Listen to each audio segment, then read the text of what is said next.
The upper class indulges in a vile breeding game. They select a beautiful girl from the orphanage to become the young master's caged canary. My sister, proud of her beauty, boasts to me, "A woman's beauty is the capital to tie down a man." In the previous life, my sister stopped going to school, dressed flamboyantly, and was joyfully selected, while I was left behind to stay at the orphanage. 10 years later, I graduated from university, joined a prestigious company, and earned the favor and trust of the young master, while my sister was tragically abandoned and died on the streets. Before her death, she drove her car into me, and we both were reborn on the day the young master came to the orphanage to choose someone. Our lives were reversed once again. My sister was extremely arrogant. This time I'm adopting the innocent flower persona. Surely I'll win the young master's favor. Pity my sister. Even if she lives another lifetime, she'll never understand that women are never appendages to anyone. On the contrary, this time it's me, the golden canary with resources and connections, who's climbing faster. The day Ji Cheng, the crown prince of Beijing's elite circle, condescended to visit the orphanage to pick his canary, I realized my sister must have been reborn too when I saw her, always so impeccably dressed, deliberately making herself look plain. For the longest time, a vile breeding game had been popular among the upper class. The playboy crown princes of Beijing's elite circle would casually select a pretty girl from the orphanage, ostensibly to sponsor her education, but in reality, to turn her into their caged canary. Ji Cheng was one of them. He is the son of Jincheng's most prominent billionaire, quite famous in elite circles. He possesses handsome looks and outstanding abilities, but his personal life is utterly chaotic. He enjoys philandering, indulging in debauchery and playing with women, frequently appearing in tabloid news with female celebrities. Despite this, many women still flock to him. After all, being noticed by young Master Ji and transforming from a sparrow into a phoenix is something many women dream of, especially for poor people like us. Faced with such a once-in-a-lifetime opportunity, my sister naturally wouldn't let it slip by. In our previous life, my sister, relying on her beauty, proudly boasted to me, "A woman's beauty is her capital, the means to tie a man down." So she dropped out of college, dressed flamboyantly, and made a grand show of herself. Delighted to be chosen, she got her wish and became the young Master Ji's caged canary. As for me, I wasn't selected and continued growing up in the orphanage. She thought that by wearing expensive jewelry and moving into a mansion, she could transform from a sparrow to a phoenix overnight. Little did she know it was all just a dream. From beginning to end, she was merely a plaything for the young masters to amuse themselves with. The eldest son of the Ji family never even spared her a glance. In less than 3 years, my sister was cruelly cast aside. Meanwhile, I diligently pursued my studies, entered a prestigious company, won the young master's favor, and ultimately became his most trusted secretary. I thought I could enjoy a few good days. But little did I know my sister, out of jealousy, would come to my office with a dagger to cause trouble. "It's you," pretending to be a poor little white flower, acting pitiful to win young Master Ji's sympathy, causing me to be abandoned. "I want you dead now, dead." Afterward, she even ran me over with her car, killing me. Reborn into this life, my sister has learned her lesson this time. She deliberately avoids the spotlight and even ties her hair into an ugly ponytail. She hid to the side, then whispered to me with a sinister tone, "Who can't play the innocent little flower act? It's my turn this time." With a loud bang, before I knew it, she shoved me hard out of the crowd. I stumbled straight into Ji Xiao's custom-made black luxury suit. Ji Cheng noticed me, his cold gaze immediately sweeping over. Trembling with fear, I looked up and answered obediently, "Ji Xiao." Ji Cheng curled his thin lips into a smirk, his playful gaze sweeping over me from head to toe. "You'll do." As soon as these words fell, my sister, hidden in the crowd, chuckled silently to herself. She thought she had pushed me into a pit of fire. Little did they know, this time as the canary, with resources and connections in hand, I climbed even faster. After all, what I lacked now was precisely this springboard. And so, Ji Cheng took me back to his place. To be precise, it wasn't a home, just one of his many villas outside. It was specifically used by him to support women outside the marriage. "Take a shower." Ji Cheng walked up the stairs, leisurely loosening his suit tie without even glancing at me, his tone dripping with obvious disdain. "Reeks of poverty. Wash off that strong scent of poverty before coming to my room." Holding the silk pajamas, I rolled my eyes inwardly but obediently did as I was told. As soon as I pushed the door open, Ji Cheng wrapped his arms around me from behind, pulling me into his embrace. Finished washing, his breath fell on my neck, his voice gentle and soft. A sudden coolness touched my neck as he lightly fastened an exquisitely valuable diamond necklace around it. "Do you like it?" he asked. I gazed back at him, fully aware that what men like him wanted was nothing more than an empty-headed, well-mannered, and beautiful vase. They were just there to amuse them. When they're happy, they'd spend money to play with you for a bit. When they're not, they'd kick you aside without a second thought. In my past life, my sister willingly became his kept woman. Instantly dazzled by the world of fame and fortune, devoting her entire heart to him, in the end, she not only wanted his money but also his heart. My sister was driven out of the house, and even at the moment of her death, she was still doubting herself. Where exactly did it go wrong? Why did young Master G suddenly stop liking her for no reason? Isn't she pretty enough? But she was overthinking it. People like them are the most heartless. Men have no hearts, but money doesn't lie. Neither do diamonds. To survive and climb up in this society, what you rely on are connections and resources. People often say that money begets money, and money can regenerate money. The most crucial thing is that you must have money. In my previous life, I studied diligently, finally obtained a government-funded scholarship, and returned from studying abroad, yet because I lacked capital, I was always subordinate to others. Just behaving obediently for a little while can earn me $1 million diamond and make so much money. What does a bit of self-respect matter in comparison? I admit from the bottom of my heart, masking my ambition with a smile, and quickly nod in shy agreement. I like it. Ji Qing kissed the corner of my lips, thoroughly pleased with my obedience, so well behaved. He thought he had raised a canary that would obey his every word, unaware that what he had nurtured was a jackal only waiting to usurp his position, and so, I effortlessly became the canary Ji Qing kept in his gilded cage. Ji Qing treats me quite well, naturally. Perhaps it's still the novelty phase, as he visits very frequently, almost weekly. Materially speaking, he's never shortchanged me. There's always a chauffeur for transportation. There are 6 maids in the villa dedicated to serving me. My monthly allowance is 1 million. If it's not enough, just call his private secretary, and a new black gold card will be delivered to my home. Hermes bags, LV slip dresses. If you like it, just swipe and buy it directly. Although Ji Qing spoils me immensely, it doesn't stop him from knowing his limits when it comes to handling matters. In elite circles, there are countless canaries like me who are kept by the young masters of wealthy families. But no matter how wildly these young masters play around outside, in the end, they all marry wealthy heiresses who are their social equals. In my past life, my sister was utterly foolish, convinced that by tightly holding on to this man, she could marry into wealth as she desired, truly achieve a class leap, and become the esteemed Mrs. G, admired by all. So she persistently and recklessly picked fights and made scenes with Ji Qing. Her jealousy was overwhelming. She couldn't tolerate other women appearing by Ji Qing's side. Faced with such a mere fling meant for venting desires, Ji Qing naturally showed no mercy and had the servants throw her out. In this life, I certainly won't be that foolish. Moreover, I'm only after money and power. Men are merely stepping stones to climb higher, not something to depend on. As for high society, I'm naturally not presentable enough right now. Connections can't be built up for now, but money, I must hold on to it tightly. The G Group is an industry leader that made its fortune in semiconductor machinery. Although Ji Qing never took me to high society private banquets, he often brought me to informal industry networking events. Those people at the exchange meeting were so shrewd, everyone could see it clearly. They knew I was Ji Qing's new favorite. They're experts at reading the situation. As a result, many in the industry who needed favors but couldn't get access to Ji Qing's connections came to me instead. Stuffing money into my hands, I didn't stand on ceremony and accepted it directly. 500,000 in cash, a 1 million diamond watch, a 3 million seaside villa in the suburbs.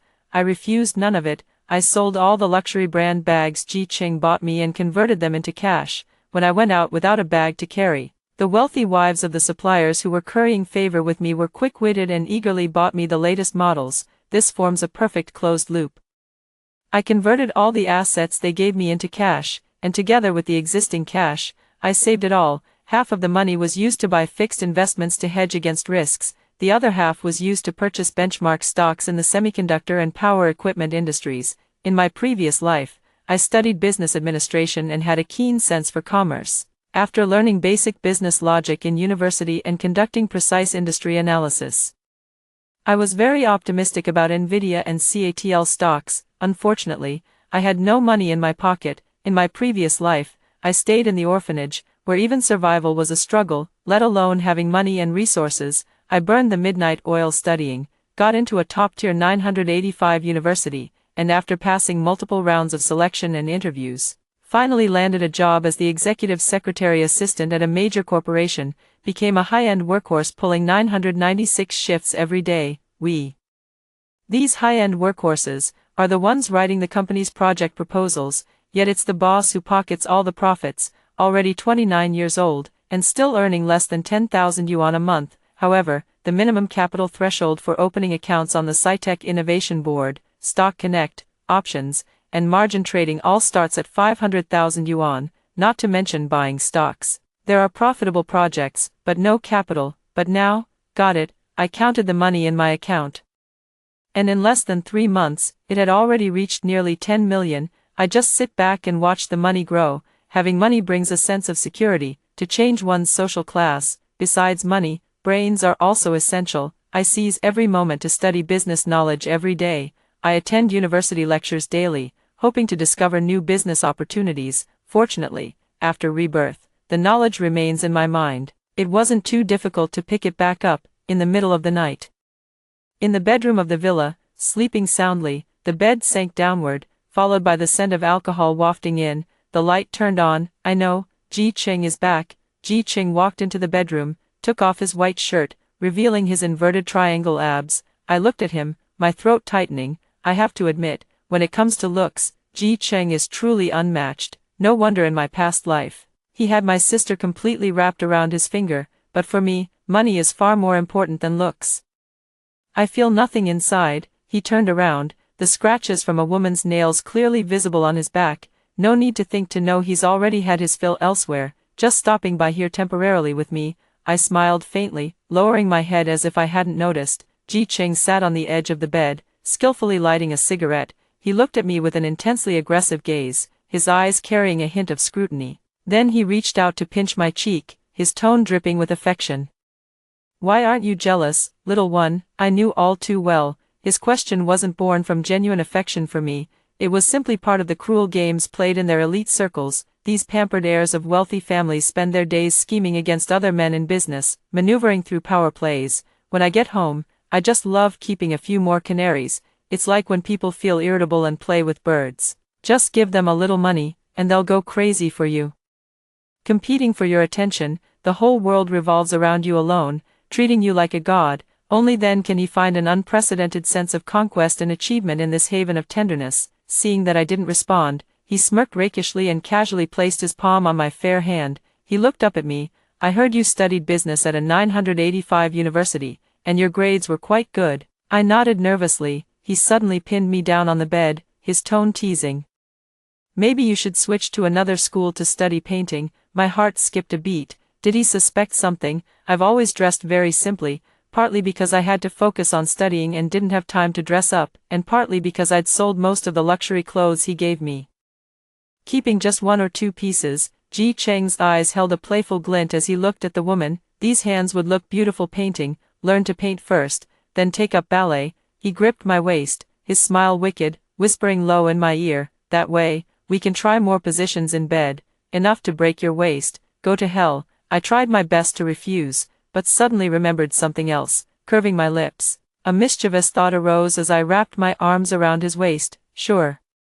The room was filled with a romantic and intimate atmosphere. I could still hear Ji Cheng's continuous murmurs. "A woman's greatest purpose in life is to serve her man well. What's the point of reading so many books, right? Is that so? Just you wait and see. A woman's gentle blade cuts deepest, each strike fatal." Finally, Ji Qing used his connections to get me into the art department of Ingda Academy of Fine Arts. I don't know if he noticed something, but I know he never liked the women around him to be too smart or interfere with his career, so I stayed by his side, always being cautious in both my words and actions. Unexpectedly, this turned out to be a fortunate coincidence. Ingda Academy of Fine Arts is one of the top-tier art institutions in the country. Many young heirs from affluent families who haven't yet grown up study here. After all, pursuing art requires substantial family resources to sustain, as the saying goes.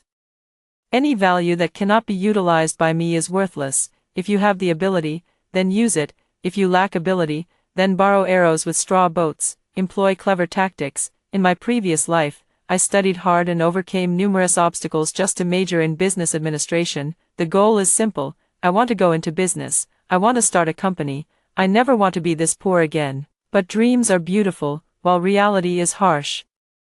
No one ever told me that business administration was just a general subject in college. Studying management doesn't automatically make you a big boss, just like studying e-commerce doesn't guarantee you'll engage in high-end business. You might end up doing telemarketing instead. In my past life, I studied until my heart grew cold. It wasn't until later that I suddenly realized entrepreneurship ultimately relies on connections and resources, so in my previous life, I ended up becoming nothing more than a workhorse for the wealthy. These days, I've been worrying about what channels to use to connect with people from higher social circles, but now, everything has been effortlessly resolved. School is the most convenient place to build connections. Otherwise, why would so many wealthy individuals spend tens of millions donating a building to prestigious universities just to get their children into Harvard? Could it really be just for that piece of diploma? Naive.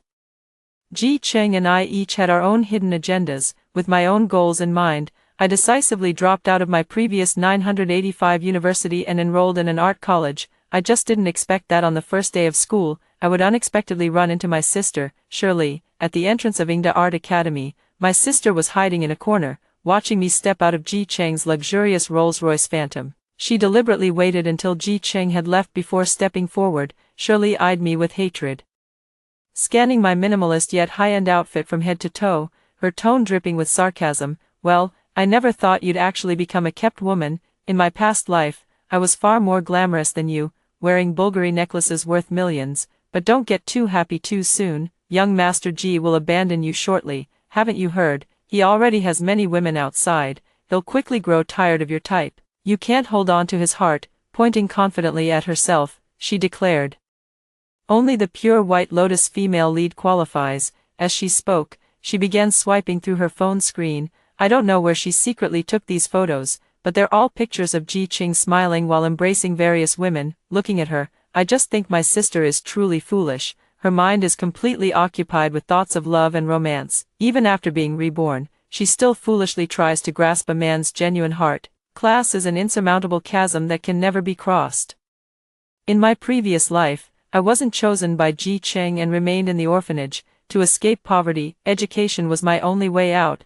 The orphanage had a strict daily schedule. Lights were turned off at 8:30 in the evening. Any dormitory wasting even 1 extra kilowatt-hour of electricity would face severe punishment. So at night, I could only read books secretly with a flashlight, unable to afford study guides. I borrowed classmates' books and copied entire question banks by hand.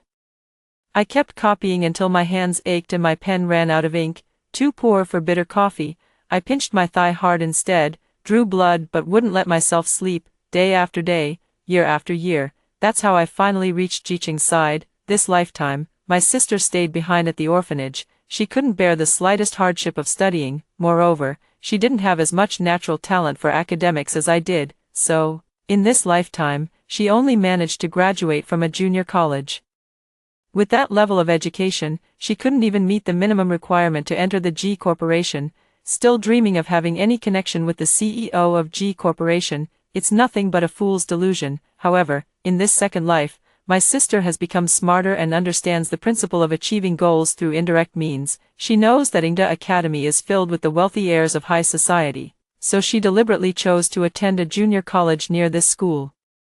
She reflected on the lessons learned from her previous life. In her past life, right after leaving the orphanage, she was taken care of by Ji Cheng, driving luxury cars, living in mansions, swiping black cards, and commanding a crowd of servants. She never experienced hardship, which fostered her arrogant and domineering personality. Ji Cheng could patiently coax her once, but he couldn't coax her for a lifetime. This time, she learned her lesson and deliberately adopted the persona of a stubborn little white flower. Her whole vibe was one of serene detachment. Plus, she was strikingly beautiful, creating a contrast with her personality, which made her quite popular among the guys. Rumor has it that her tuition fees were all paid by the boys in her class who admired her. She accepted their favors but would stomp her feet and coyly protest. "If you do this again next time, I'll really get angry, you know."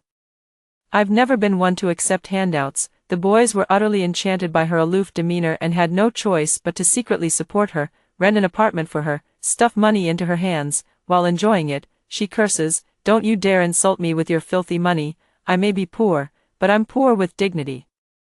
She was also holding on to the class funds, playing the role of a great philanthropist. Without spending a single penny herself, she was generous with others' money. Classmates, listen to me, if everyone eats one less ice cream, drinks one less cup of milk tea, and goes on one less trip, we can give a homeless old man a home. We all need to be frugal and diligent to earn the favor of our elders. The boys in her class were so infatuated with her, chasing after her relentlessly but never catching up. They thought she was an unattainable goddess, someone to be admired from afar but never touched. Little did they know, she was just playing hard to get. Her target was never those sons of nouveau riche with their shiny faces and a bit of pocket money. It was Ji Cheng. Shirley tilted her nose up arrogantly and sneered at me. Believe it or not, even though young Master Ji has so many women around him now, in the end, I'll be the one to win his heart, she declared with certainty. I'll definitely return to those wealthy days I had before. Just you wait, Sir Xian. Getting a man means getting everything.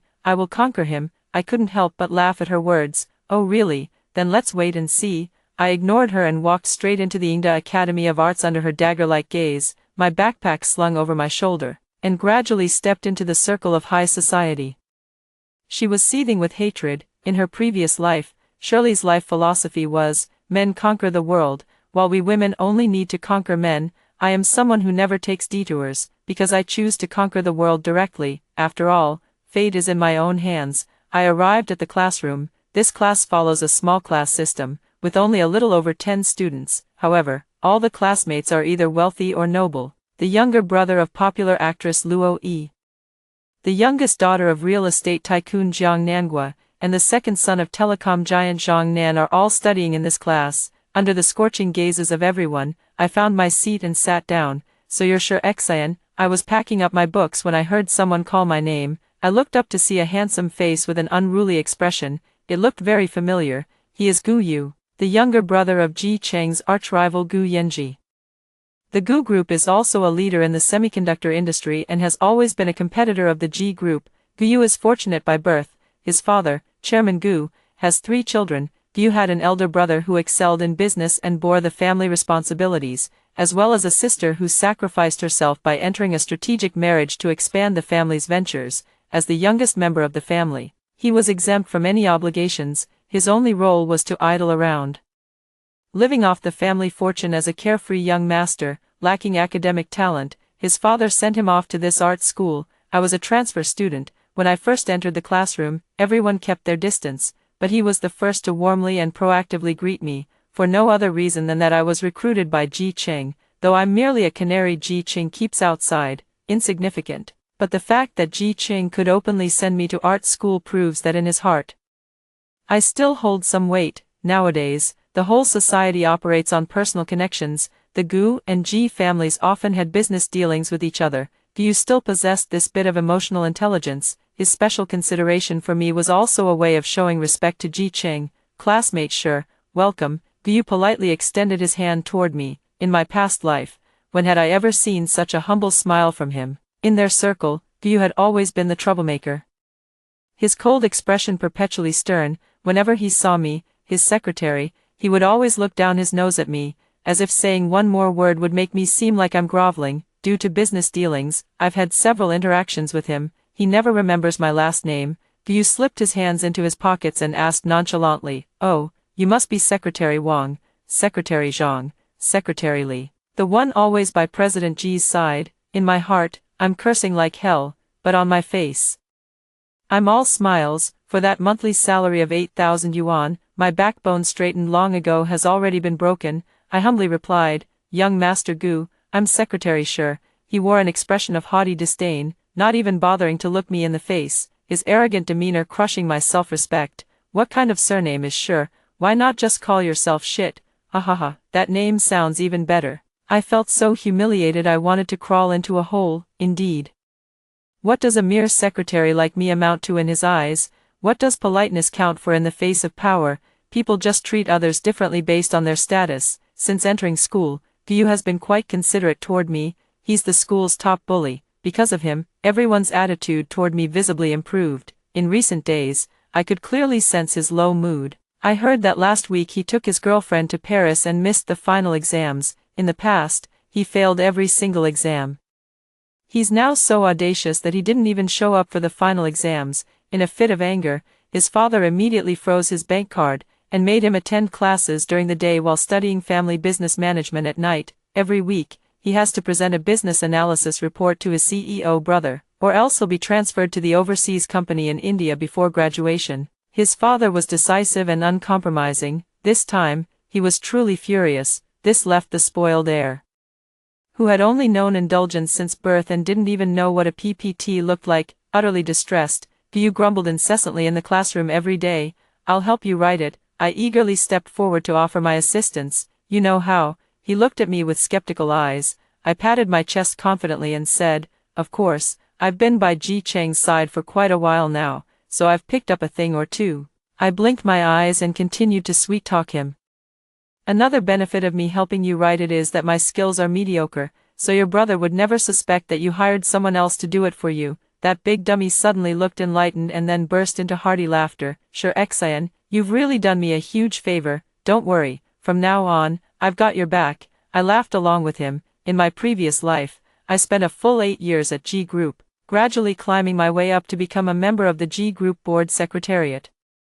I meticulously compiled all the differences between the semiconductor machinery products of the GU and G family companies, along with industry research and market strategic layouts, into a PPT, which I then handed to Gu Yu's elder brother through Gu Yu's hands. I want to use him to connect with his brother's network. Gu Yu, that incompetent fool, understood nothing and foolishly submitted it. Just like that, after 2 months of submitting PPTs every Monday, Gu Yu's brother gradually restored his bank card privileges. Gu Yu treated me even better, always cheerful and calling me brother all day long. Sure, Xian, I really owe it to you this time. My brother said he's very satisfied and even praised me for improving so quickly. He grinned foolishly, unable to suppress the upward curve of his lips. Hey, you know what?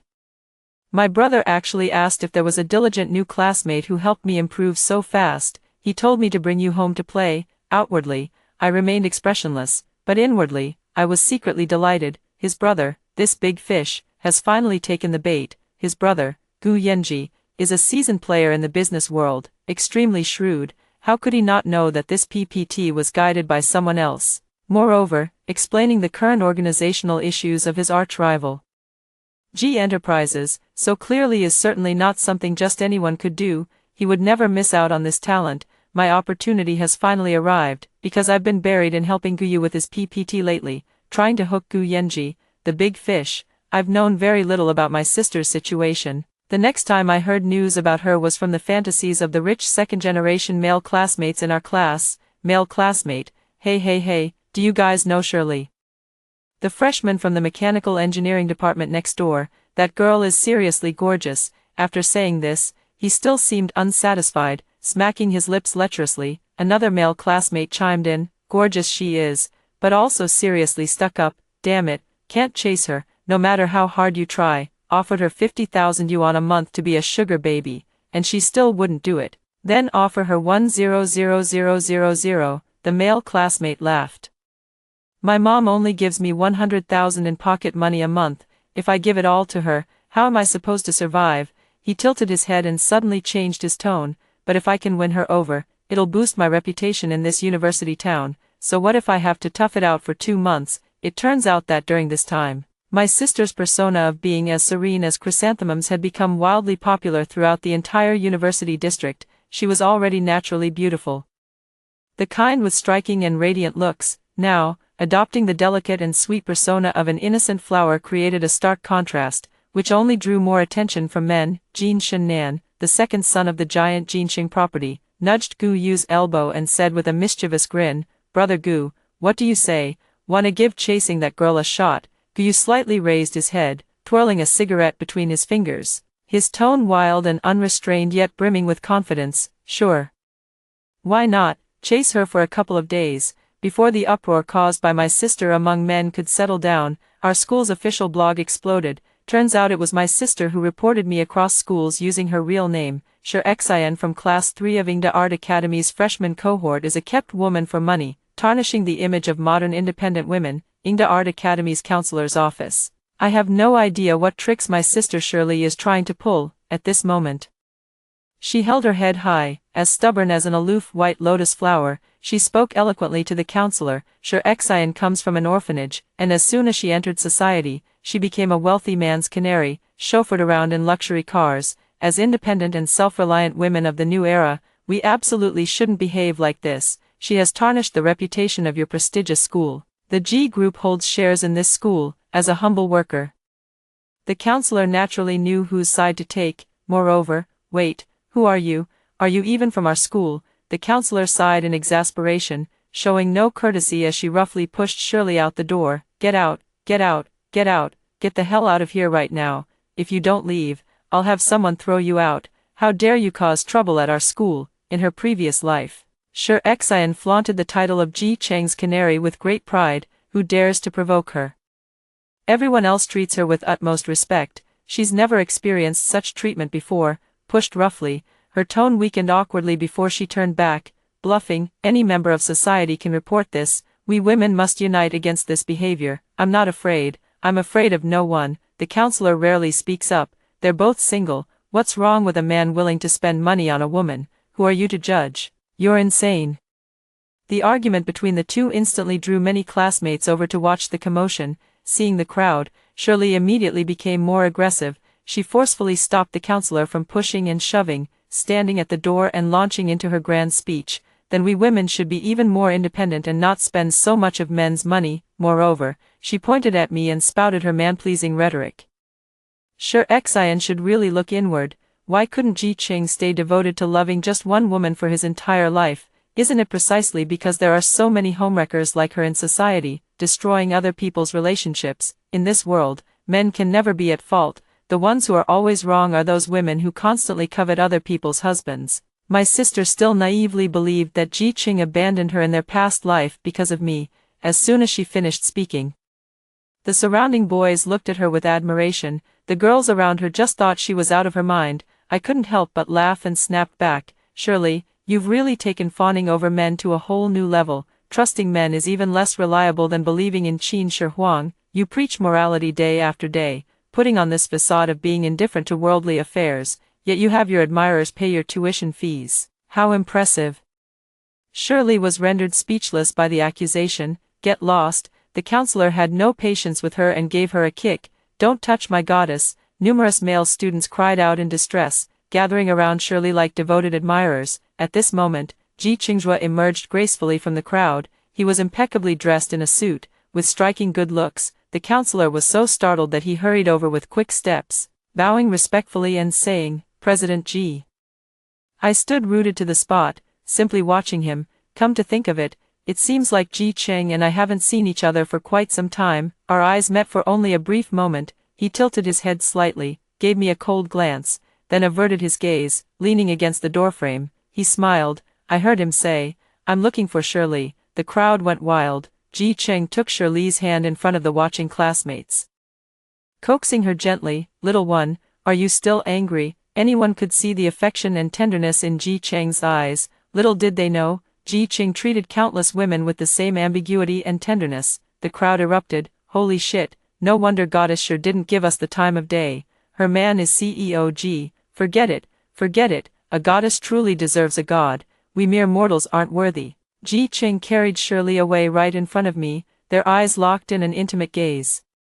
On that very day, everyone at school knew, I, the once favored golden canary, had been abandoned by my patron. Whether I'd even show up at school tomorrow was now in question. The next day, the entire university district buzzed with the story of how the accomplished crown prince of Beijing's elite circles had fallen for a Cinderella. Because he had graduated long ago, he had never set foot inside the school. In the past, when he picked me up or dropped me off for classes, he would only go as far as the school gate before leaving, but now, he was seen coming and going with Goddess Sure at the neighboring mechanical engineering college, even condescending to eat at the student cafeteria where meals cost only 5 yuan. After class, Shirley waited for me to come out. She, who used to wear plain white t-shirts, had now donned a red Dior little black dress and switched to the latest Hermes bag. She arrogantly danced up to me. Sure, Xian, didn't expect this, did you?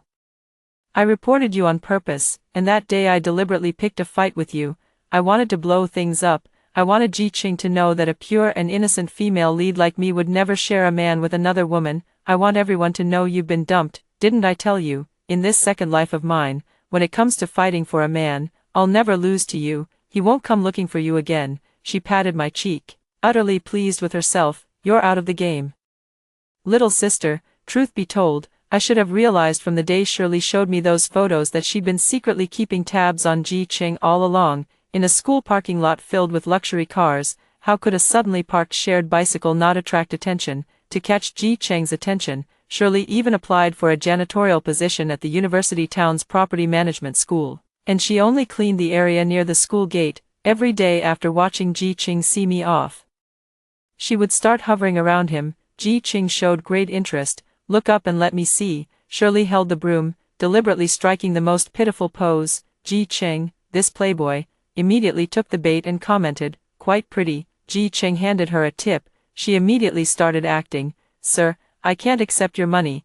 I grew up in an orphanage. Although we were poor, the matron always told us we're all equal. She said we girls must be independent and strong. I'm working part-time to support my studies. I can't take your money and humiliate myself. Absolutely not. That's how it plays out in idol dramas, and that's how the plot unfolds. Ji Qing noticed her and fell for her. However, she forgot that a man's affection is not eternal. This world does have fairy tales, but they're dark ones. All her clumsy schemes were nothing more than another amusing canary in Ji Qing's eyes. A little teasing won't hurt, from our past life till now. Shirley and I have never been competing for the same thing. What she's always fought for is men. All I've ever wanted is just a ladder to climb higher. It's not certain who's out yet, because I've already raised enough chips through my financial operations. In less than half a year, my account already holds assets worth hundreds of millions. Nvidia's stock has multiplied several dozen times. At that moment, I received an invitation from Gu Yanji, the Gu family mansion, the moment he saw me. A hint of surprise flickered across Gu Yanji's usually indifferent expression. Did you write the PPT my brother gave me earlier? Me, yes. He laughed, leaned back on the sofa like a domineering CEO, and said to me politely yet disdainfully, what's your purpose? Miss Sure, I'll get straight to the point. I know Gu Corporation plans to invest in a semiconductor CRD project in the second half of the year. I have funding. Can I join? Gu Yanji's smile grew even more disdainful. With just this PPT presentation you've got, he held a cigarette between his fingers, smoke swirling. Sorry, Miss Sure, our company isn't lacking talent for making PowerPoints. As for money, our Gu family certainly isn't short of that. I thought that by using my brother to get my attention, you'd at least have something extraordinary about you. Turns out, it's nothing special after all. Unhurriedly, I pushed forward my bargaining chip, my gaze steady and composed. What if we add this to it? President Gu Yanji took my proposal and began flipping through it, his gaze sharp and cold. A few minutes later, he closed the proposal, looked at me, and nodded with a smile, his face showing appreciation. Miss Sure, you truly are something, not the kind of awareness one would expect from a canary. So, since Ji Qing dumped you, you hate him so much that you even poached his entire RD team. I scoffed. President Gu, you're giving him too much credit. It was just business dealings all along. From start to finish, Ji Qing was nothing more than a stepping stone for me. Anyway, he holds no value for me now, so I might as well speak my mind. Gu Yanji curled his lips slightly, offering no comment on the matter. However, I'm quite curious. How did you manage to do it? I didn't answer directly, responding with a polite smile. President Gu, the process isn't what matters. The outcome is what truly counts. Breakthroughs in semiconductor technology rely entirely on talent. Lin Zhe, the head of the G Group's RD team, is a senior professor. It was only after Ji Qing made repeated sincere invitations that this eminent figure was persuaded to return from overseas. Back then, other companies were also fiercely competing for him, trying to lure him with money. Only Ji Qing managed to find his weakness through connections, appealing to his reason and emotions.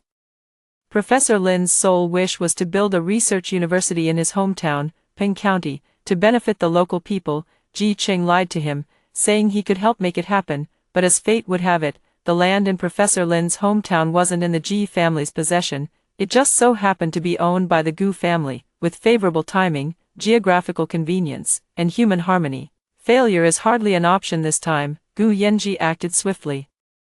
The Gu family quickly established Company A, granting me a 20% stake and appointing me as vice president overseeing marketing and sales. Professor Lin joined the company with new technology. Influenced by this, company quickly caused a stir in the semiconductor industry market. Goo's stocks have surged for several consecutive days. Later, Goo Group even spun off Company A, listing it separately, and within just a few months, it became a behemoth. The stock market creates billionaires, and I am fortunate to be one of them. The G family's RD team collectively defected, leading to a decline in performance. Their long-held industry leadership position was eventually relinquished to competitors. Ji Cheng had a splitting headache when he saw that the vice president of Company A was actually the kept woman he had once supported. His straight spine finally broke. No matter how unwilling he was in his heart, he had to extend his hand and politely call out to me, "Mr. Sure, hello, Mr. Sure, please, Mr. Sure, have you eaten yet?" Moreover, I heard that Ji Cheng has been hit by a string of misfortunes lately. To salvage the continuously declining stock price of the Ji family, Ji Cheng planned to marry the heiress of the Lin Group, binding their interests together, unexpectedly. He had recently kept a troublesome canary who directly flaunted herself before the legitimate wife, spreading their intimate photos everywhere and claiming she was Ji Cheng's true wife. In a fit of rage, Ji Cheng discarded her like trash, just like the outcome in the previous life. At the industry cocktail party, I was on equal footing with Gu Yanji and Ji Cheng. Ji Cheng's company sales were plummeting badly. In order to secure cooperation with our Company A, during the drinking session, he kept addressing me with "Sir, this" and "Sir, that," acting utterly subservient. After the cocktail party, Shirley cornered me. Just like in the previous life, she came at me furiously and unreasonably with sulfuric acid in hand, but this time, I have bodyguards protecting me. She couldn't even get close to me. Her eyes were wide with rage. "Sure Xian, do you think you've won again this time? Ahaha, what kind of strong female lead are you? Didn't you rise to power by relying on men? Without Ji Cheng, would you be where you are today? What are you being so arrogant about?" She mocked me sarcastically. "No matter how high your position is today, Mr. Sure, people outside will still say that you climbed your way up by sleeping your way to the top. So what?" Breaking free from the bodyguard's grip, I enunciated each word clearly. It's not shameful to seize every reliable resource. Relying on beauty isn't shameful. Depending on men isn't shameful. And leveraging resources isn't shameful either. What matters is using every means possible to achieve your goals. A king can also be a woman. Shirley, do you know what your greatest failure is? It's that, no matter how many lifetimes you live, you'll always be love-obsessed, always choosing to depend on men rather than relying on yourself. That's why today, the one sitting at the head table is me, not you. Expecting men to be reliable is more foolish than believing pigs can climb trees. Utterly ridiculous. Upon hearing this, Shirley completely lost her mind. She alternated between wailing loudly and bursting into laughter. I gave the bodyguards a signal, and they promptly threw her out. Later, I heard that Shirley relied on her beauty to attract wealthy men again. When she was young, she went after spoiled rich kids. After turning 25, she started targeting old men. In the end, she was sold to Myanmar by traffickers, and her fate remains unknown. What about Ji Cheng? A starved camel is still bigger than a horse. He is that Mr. G, yet not that Mr. G anymore. After hearing the first story above, what are your thoughts? Feel free to share your opinions in the comments section. Next, there is another similar story. Let's continue to see. My roommate encouraged me to donate old clothes to children in mountainous areas.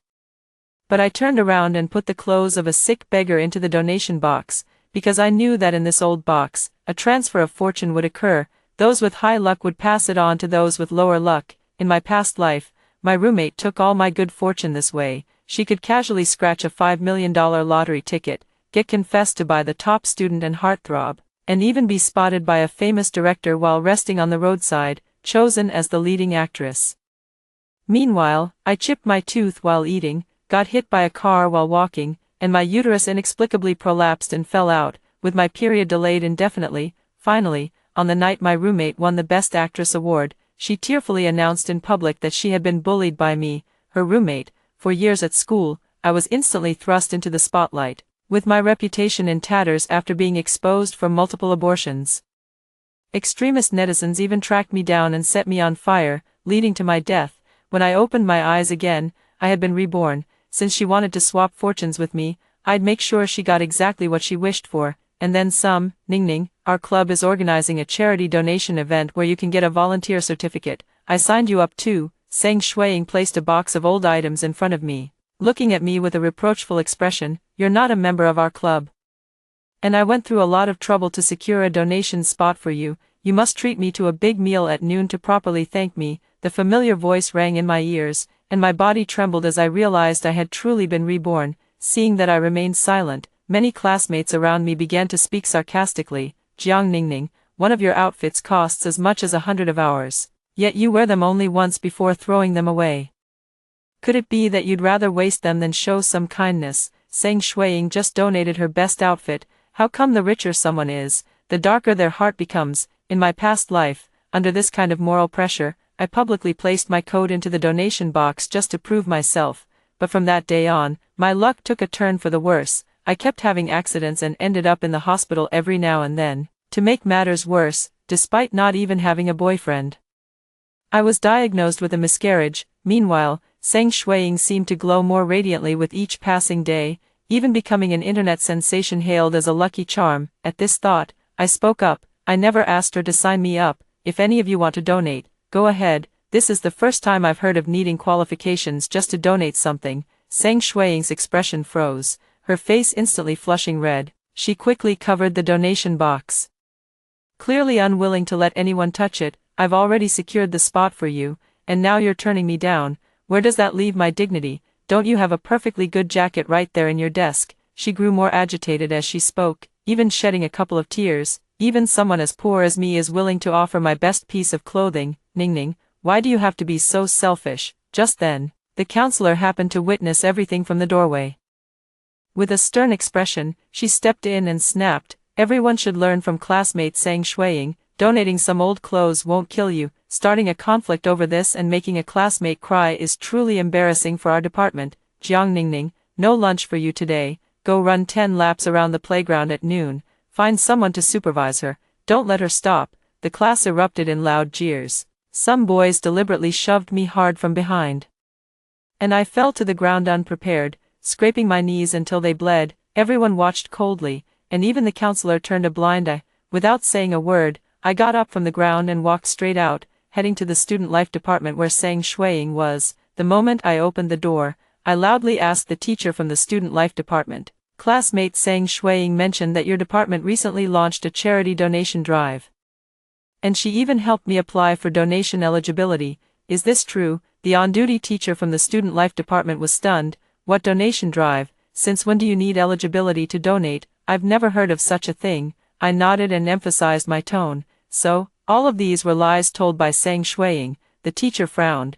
It should be, because activity notices have always been my responsibility. But I've never heard of these. After thanking them, I turned and posted this video in the college group chat. Soon, Zhang Shuiying frantically started messaging me. Jiang Ningning, what do you mean by sending these things in the class group? What are you trying to do? Withdraw them immediately. Withdraw them now. It's all a misunderstanding. I can explain. If you don't withdraw them, I'll die right in front of you. We're roommates. Are you trying to drive me to my death? I sneered and leisurely walked back to the classroom. Sure enough, the way all my classmates looked at me had changed. The counselor also wore a complicated expression, watching Zhang Shuiying crying pitifully beside them. Woo-woo, even though this event was fake, what's wrong with me wanting to do charity and show kindness? Was it really necessary to make such a big deal out of it and be so aggressive? I said coldly, showing kindness should be based on others' willingness. You have no right to morally coerce me.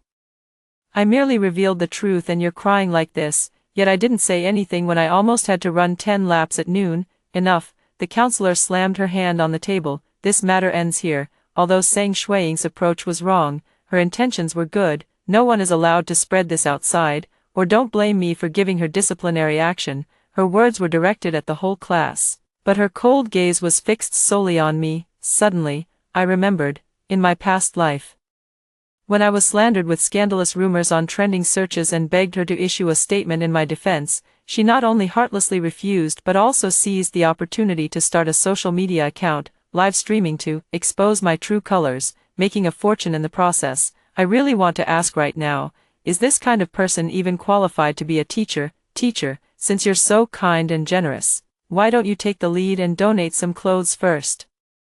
Set an example for us. Of course I can. Unlike you with your dark heart, your family has so much money, yet you don't contribute anything to the group. Your parents must be cursed to have a daughter like you. The advisor glared at me fiercely, threw her shawl in my face, and stormed out the door. I silently picked up the shawl and decisively stuffed it into Sang Shuiying's old belongings box. Since she loves being so generous with others' possessions, let her be the first to sacrifice her own fortune. At noon that day, I had just returned to the dormitory when I suddenly heard screams coming from the next room. Our advisor got beaten up by a pregnant woman's husband and hospitalized for taking her seat on the bus. The other family has power and influence. Our advisor didn't dare make a sound. I was taken aback and opened the door to see Sang Shuiying sitting in front of the mirror, carefully examining her face. Indeed, her face seemed to have a soft glow added to it, her skin becoming much smoother and fairer, giving her an indescribable charm. The other two roommates exclaimed in admiration, "Shuiying, did you put on makeup? You look so much prettier somehow." "Yeah, and your eyes look so beautiful. Are you wearing contacts? They're sparkling." Just as Sang Shuiying was feeling smug, she noticed me entering, and a flash of resentment crossed her eyes.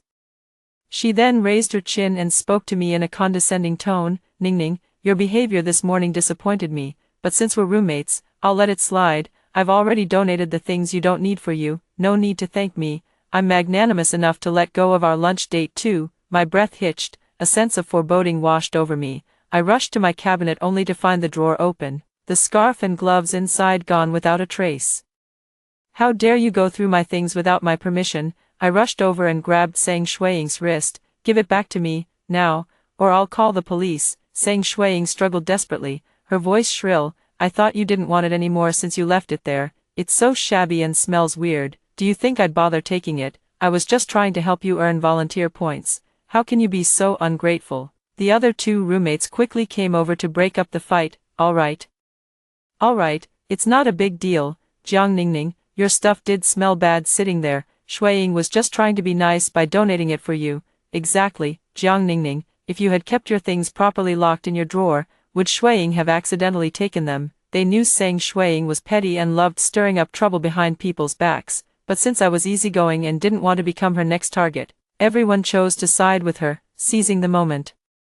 Sang Shuiying shoved me aside hard and snapped, "You're insane." I was trembling with anger. The moment I turned around, I couldn't help but curl my lips into a smile. "Sang Shuiying, how can you be so sure that the things inside belong to me? Just an hour ago, I had returned to the dormitory. At that time, I was holding the clothes of an elderly scavenger from outside the school, and I had already arranged for my assistant to take him to live in a nursing home. In my past life, when I was homeless and at my most desperate and helpless, it was this old man who took out a handful of crumpled money from his woven bag and handed it to me. He comforted me, saying that I was still young and had a long road ahead in life. While he had been driven out by his 3 sons many years ago, last year, he fell seriously ill and had been dragging on, finally nearing the end of his journey.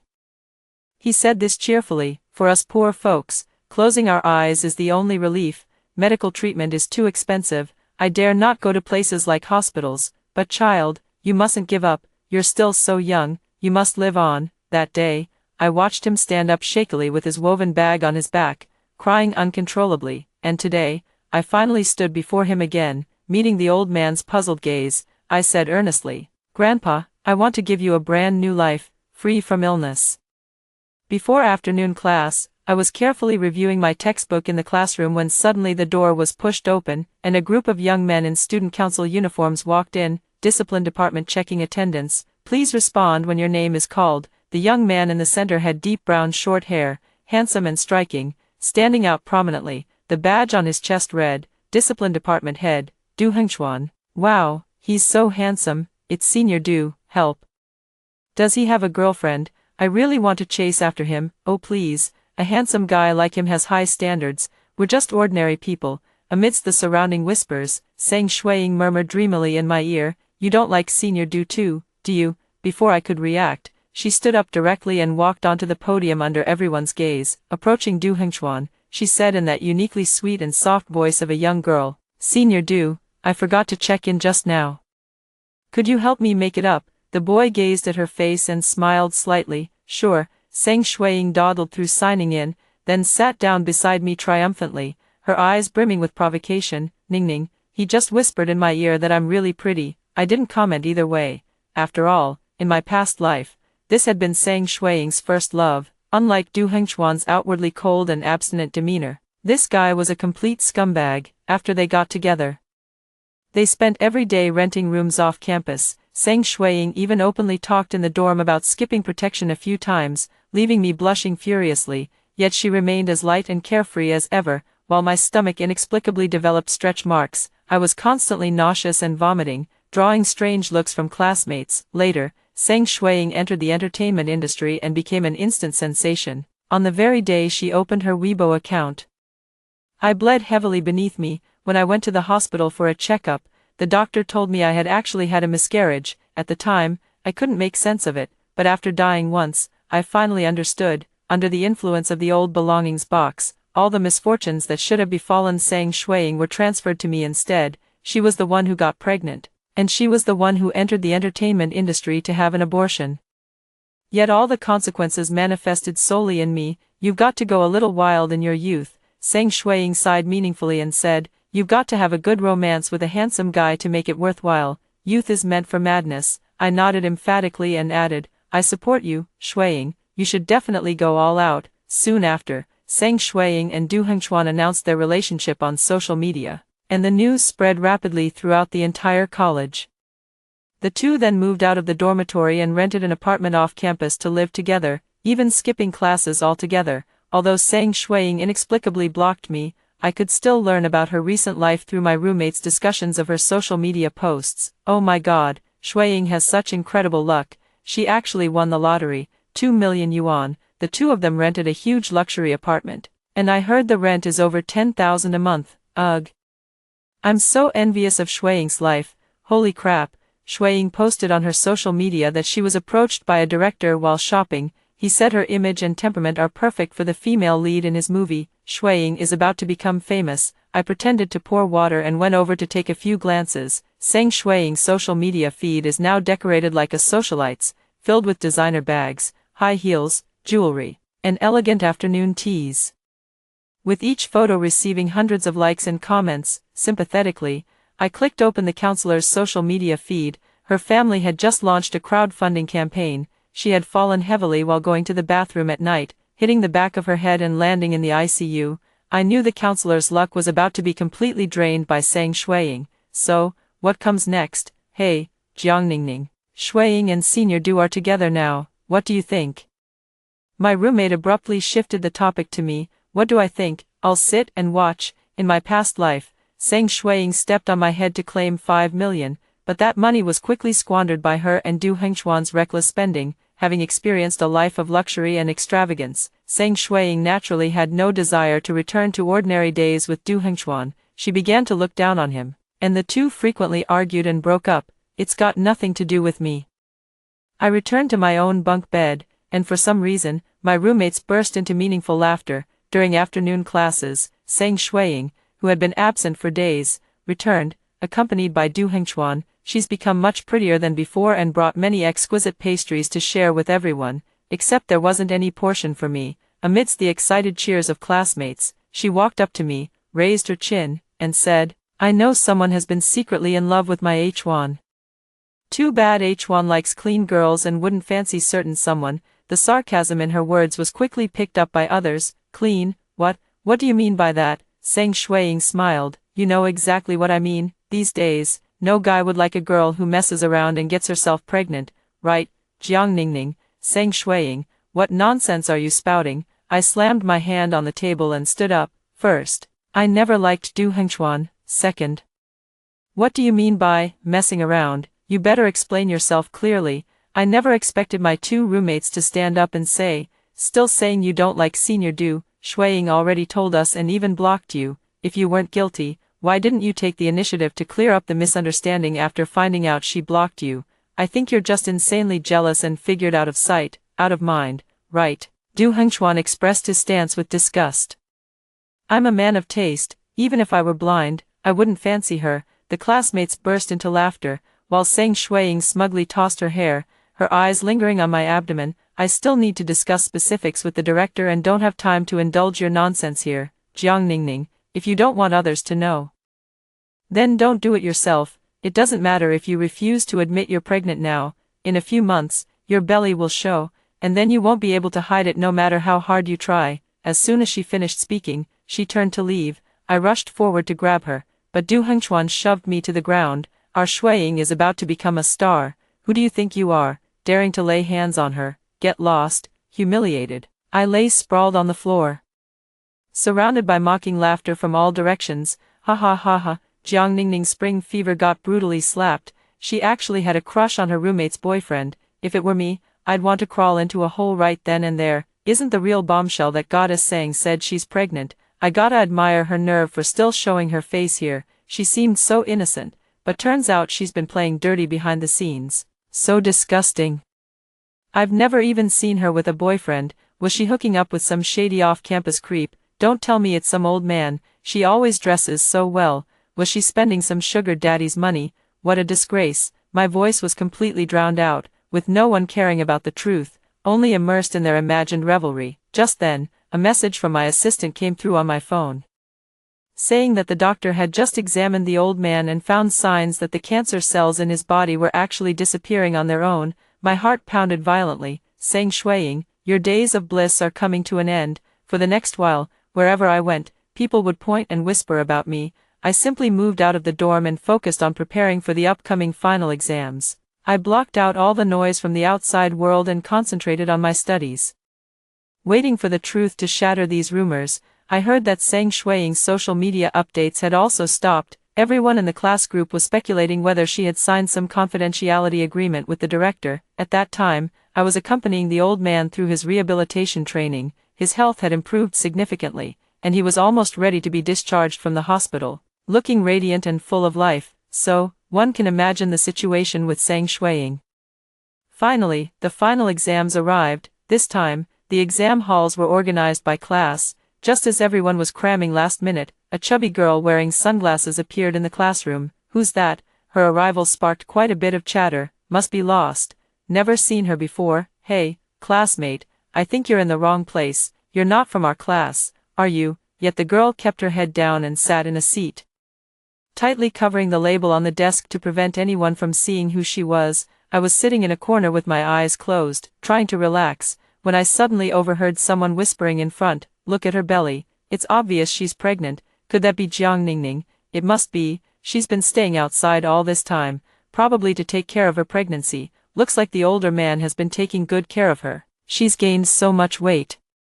Let's hope she doesn't give birth right in the exam hall. Ha ha ha. I almost spat out blood in shock. Just then, the bell rang to start the open book exam, and I couldn't be bothered to argue with them. Diving straight into the intense test taking, the exam ended quickly, and as papers were being collected, the chubby girl suddenly retched. She couldn't hold it in any longer and abruptly tore off her mask before running outside. Just then, a girl sitting in the front row locked eyes with her.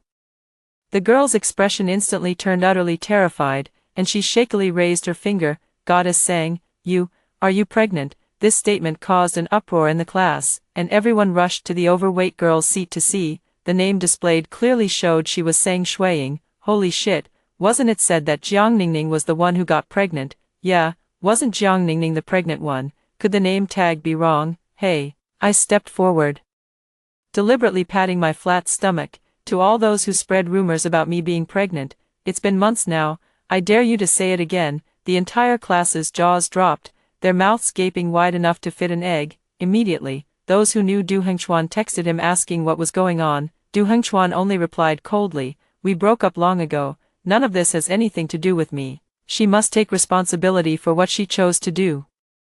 Others might not understand the meaning behind these words, but I did. Sang Shuiying must have wanted to get herself pregnant without protection, leaving me to bear all the consequences, but she never expected that in this lifetime, the side effects of pregnancy would take so long to affect me. Now, everyone in the class group is tagging Sang Shuiying, asking her what's going on and whose child she's carrying. Unable to bear it any longer, she blurted out, "I just gained weight, I'm not pregnant." "All of you, shut up." Then she simply left the class group and didn't even show up for the remaining exams. However, after final exams there's still a summer session, and the new counselor doesn't allow anyone to take leave. Sang Shuiying had no choice but to return to campus. Wherever she went, she became the center of attention and gossip. and her mental state visibly deteriorated. That day, when I went to the restroom, I happened to overhear her muttering deliriously to herself at the door. "It can't be, I definitely won the prize," was contacted by the director and added on WeChat, "the old items box didn't malfunction, so why am I the one experiencing morning sickness now? I must have eaten something bad recently due to my irregular schedule. Yes, that must be it. Du Hengchuan, that shallow scumbag who only cares about looks. Just wait until I recover and enter the entertainment industry. I'll make him kneel before me and lick my shoes. Jiang Ningning, don't get too smug. Your days are numbered." She gritted her teeth and rushed out the door, completely unaware of me hiding to the side. When we returned to the classroom, we found the class monitor handing out the final exam score sheets for everyone to review. Everyone was huddled together, discussing animatedly with fervor, screams rising one after another. As I passed by, the class monitor called out to me, "Jiang Ningning, congratulations. You're the top scorer in the entire college this time." My classmates all looked up at me, and I was overjoyed. Meanwhile, Zhang Shuiying, who had failed multiple subjects, was green with envy. "What era is this? What's the point of being first in some stupid college exam, while no one else bothers to study? You push yourself to death and still have the nerve to show off." The class monitor had long disliked her behavior and, upon hearing this, let out a cold laugh, deliberately raising her voice. "By the way, a famous director is coming to our school today to look for a campus-style female lead." He happened to see Jiang Ningning's photo on the honor roll of academic achievements. His eyes lit up immediately, and he said he wanted to meet her. All the cheers and admiration that once belonged to Zhang Shuiying were now directed at me, only she staggered, gripping the nearby table to keep herself from falling. Because the director coming to our school to film was the very one who had previously offered to bring her into the entertainment industry. Now, it's clear that the director has completely given up on her. I watched as Zhang Shuiying's eyes gradually darkened with malice, as if she had made some firm decision, bloodshot veins creeping across her eyeballs. On the day the director visited our class, the school administrators accompanied him. "May I ask which one is Jiang Ningning?" Before I could step forward, Zhang Shuiying, heavily made up, stepped out from the side. She deliberately spoke in a coquettish voice, "Director, do you remember me? I'm Shuiying. You promised this leading role would be mine. How could you give it to someone else, director? You're so mean." She swayed her hips as she spoke, moving close to the director and lowering her voice. "Let me tell you, Jiang Ningning has terrible conduct. Her personal life is extremely messy. Rumor has it she's recently gotten pregnant and plans to have an abortion." The school official's expressions tightened upon hearing this. "What? There's such a thing?" Zhang Shuiying nodded vigorously. Yes, Jiang Ningning is my roommate, and I know exactly what kind of person she is. She may seem honest, but behind the scenes, she does all sorts of things. She's already been living with some older man outside. Director, please give me another chance.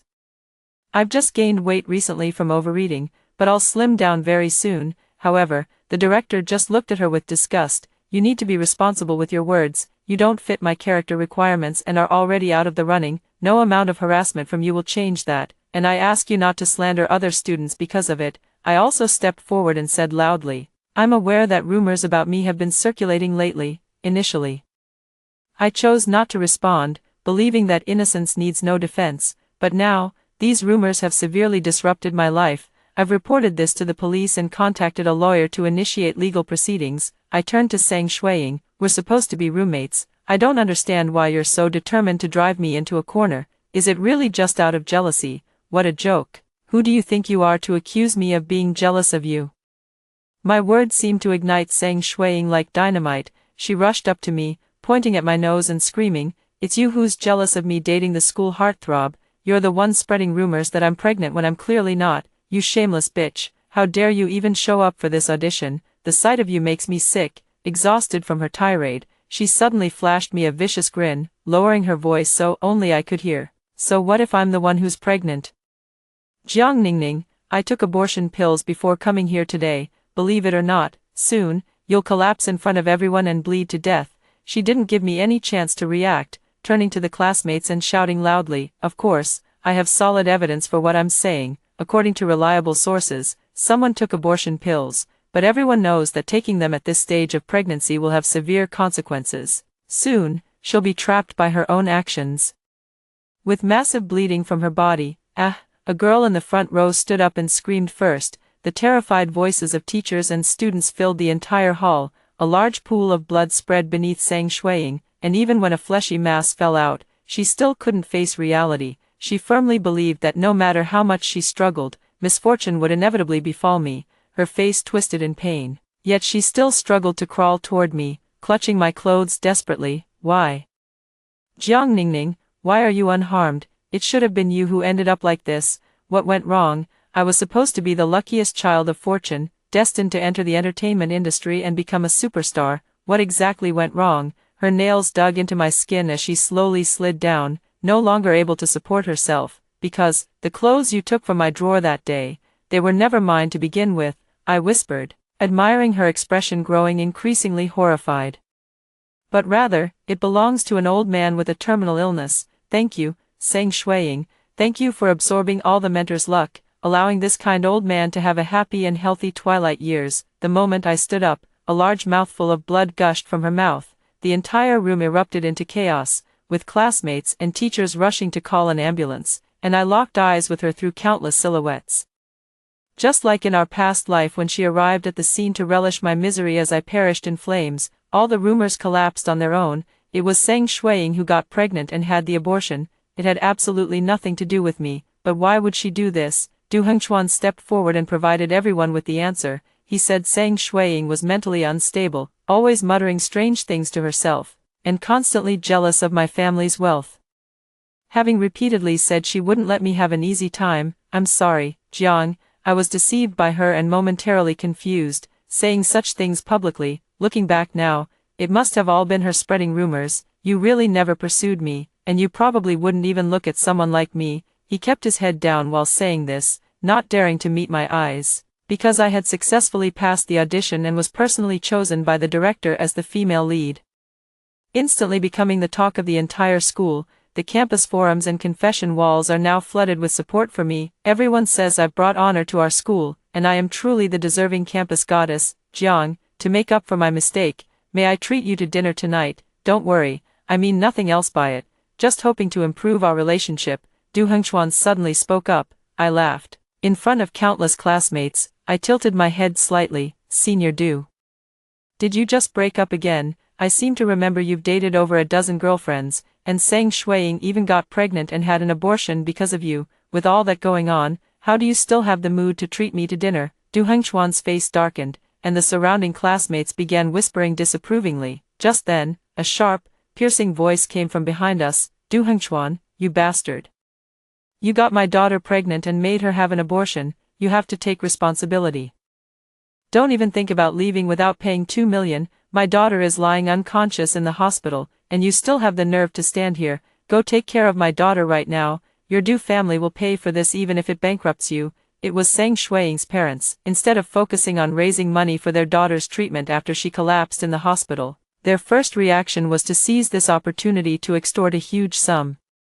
Du Hengchuan couldn't hold back anymore as they rushed over, kicking and hitting him. He roared, "What does this have to do with me? I said we should take precautions, but your daughter insisted we didn't need to. She kept saying she couldn't get pregnant and that if anyone was pregnant, it must be Jiang Ningning. I tried to stop her but couldn't. How the hell is this my fault?" Yet he still underestimated the extent of these parents' unreasonable behavior.